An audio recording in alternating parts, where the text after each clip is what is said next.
Throughout the pandemic, we have heard a lot about the growing need for more nurses and personal support workers in the province. Niagara College is doing its part to solve the problem through increased enrollment in its School of Nursing and PSW. Associate Dean Angela Butt joins us. Angela, let's focus on the practical nursing program first. 60 more students than usual this year.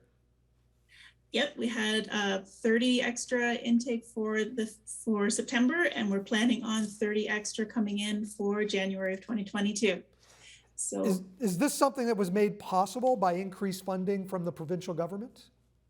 yes, they're recognizing that when we have increased students, that means that particularly for things like lab space, we needed increased capacity for that. So there was funding made available to do so.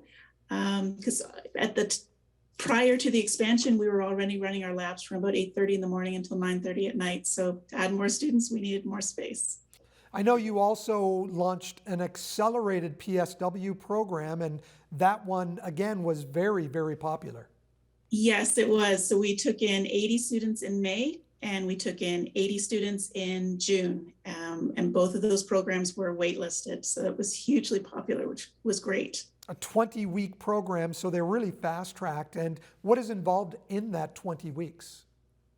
Exactly the same courses as they would have had to do in the 2 terms. It's just that they were compressed so that they were simply doing more coursework per week than a regular student would be doing. So it was very, very challenging for those students. They really needed to rise to the occasion to make that happen.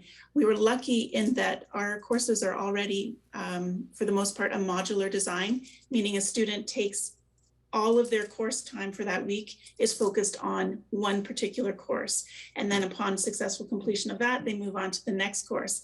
That made the compression and acceleration of the program a lot easier.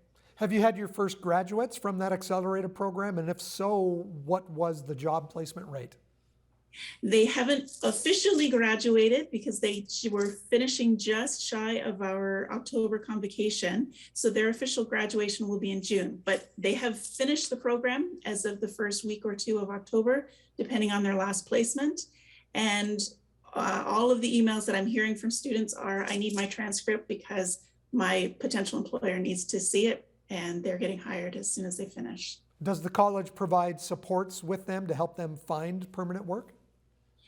Yes, and we always have done. So we have a career services department where there's a lot of job postings. Various organizations across the region and beyond submit those job postings to career services. But quite frankly, the best way for these students to become employed is their placements become a very extended interview. That employer is seeing them in action, and often they extend an offer when that student's finished their placement. I understand the college has undergone some expansion of the labs for both of these programs as well to accommodate the extra students. That's right. So we have 2 labs already, but we seconded one of the boardrooms.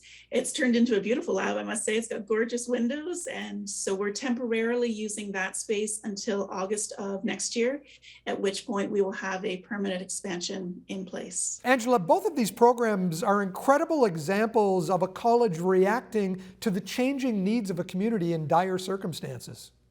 And not just in isolation. Like, we cannot do this without the community at large also having that similar reaction, because every one of these students required placement, and that's a lot of extra asks out to our community partners to say, do you mind having more students? Do you have people who can mentor them and support them through this? And then beyond our faculty and support staff immediately in the School of Nursing and PSW studies, our enrollment services, our support services to help students, particularly in the accelerated PSW, to leverage some additional tutoring or library services, health services to get them cleared for communicable disease screening before placement. All of these elements have to come together, and they've done so remarkably. Congratulations on your success. Thanks for joining us today, Angela. Thank you so much.